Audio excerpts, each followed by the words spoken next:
Hi everyone, today I'm going to be sharing some basic tips for doing pointed pen calligraphy.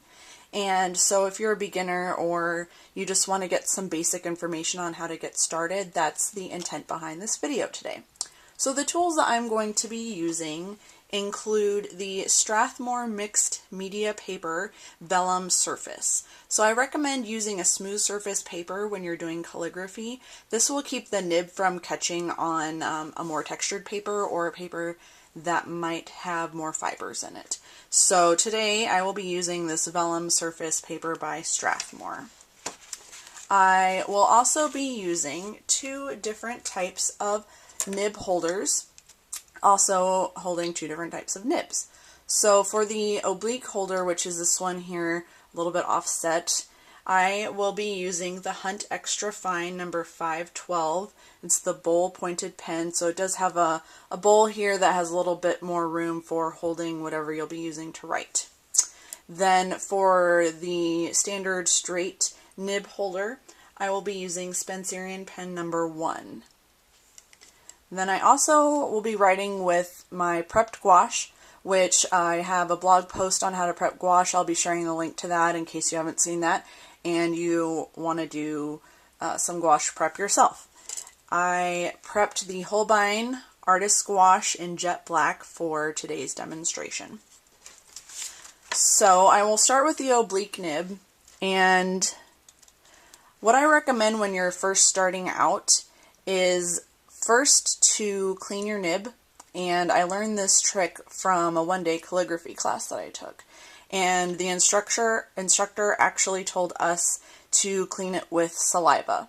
So it might seem a little bit strange, but you can pop it in your mouth or just kind of wipe some spit on it, and that will actually help clean off the oils that are on it, and it'll make your gouache adhere to your nib more. So once you've done that, I just load up the nib with gouache by dipping it in. It's nice to have a small container, but one that's deep enough that the nib can pretty much go all the way into and get full of gouache or the ink that you're using. The next thing to do is just to practice some of the different strokes, because with the down strokes, those are the ones that are going to be thicker. That's what's going to give you that look of calligraphy, those thicker downstrokes, and then anything that's sort of more of an upstroke or maybe a sideways stroke is going to be lighter. And so you really don't have to push down at all because the gouache will just come right off. So I recommend, just practicing some different lines, maybe if you want to just draw some flourishes, or start practicing with the alphabet. So again, downstroke, push more. That's going to spread the tines of your nib, which will give you those thicker lines. And then, again, these sideways, upstrokes, just lightly move your nib over the surface of the paper.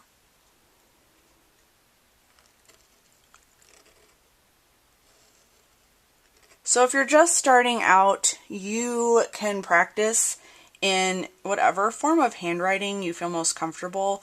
I recommend doing it in, cursive, and then the more you practice, you might find different ways to shape your letters to get a desired look. So just practice. I know right away it might feel weird, it might not look the way you want it to, but over time you will improve and you'll be able to get the look that you want. So again, down strokes, just press. And the type of nib that you use might also change how hard you press. So some nibs might be a little bit tighter in the tines, and so you might have to press a little harder just to get, a little bit thicker of a line. Other ones might have more give to them, so you don't have to press as hard. So just practice with your nib. Again, you can try different ones until you find one that you really like, but I would recommend just giving whatever you have the time just to see what you think about it, just to see how it feels.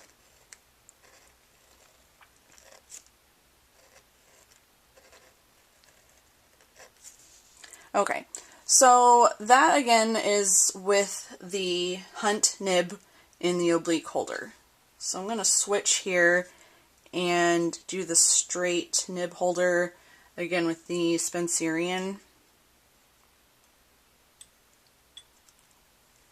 And this one has a little bit more give to it, so I don't have to press as hard. If I do press hard, I'll get a thicker line.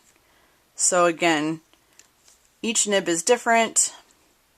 Practice a few thin, thick, medium strokes up, down, and then you can start on the letters.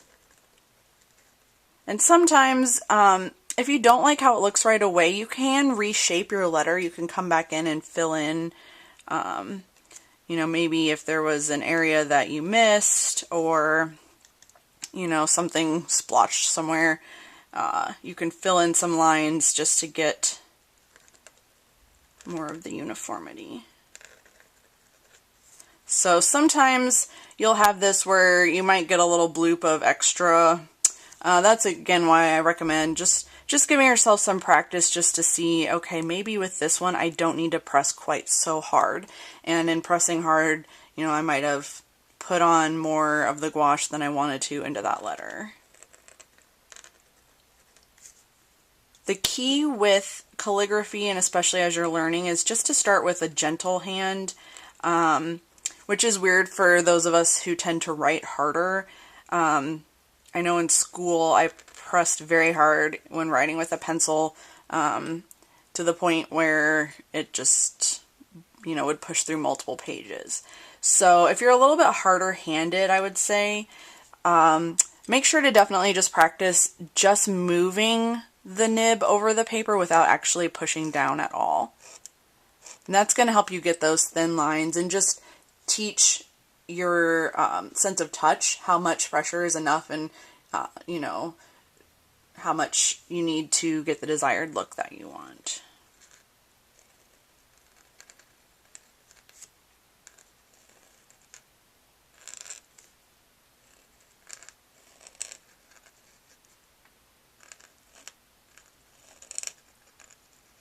So those are some very, very basic tips. I always tell people, you know, whether they say that they have bad handwriting or that they struggle to do creative projects, just give yourself time. I never recommend, you know, expecting to be amazing right away, or to give up right away if it doesn't go the way you want it to. So my advice to everyone is always to practice.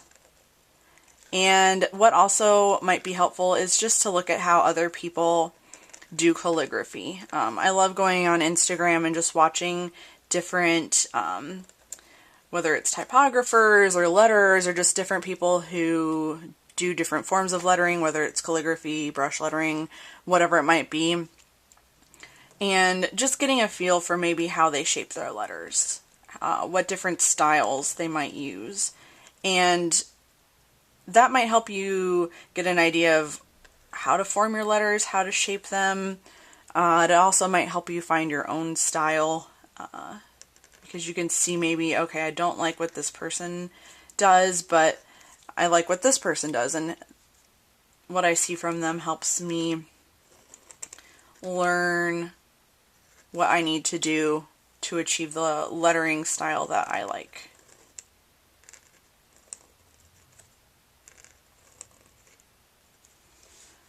So that's my basic tips for pointed pen calligraphy. If you have any questions, please feel free to contact me. You can leave questions in the comments. If you have tips to share, I love just creatives sharing different tips, insights, constructive criticism with each other. So please feel free to share, and I look forward to connecting with you all.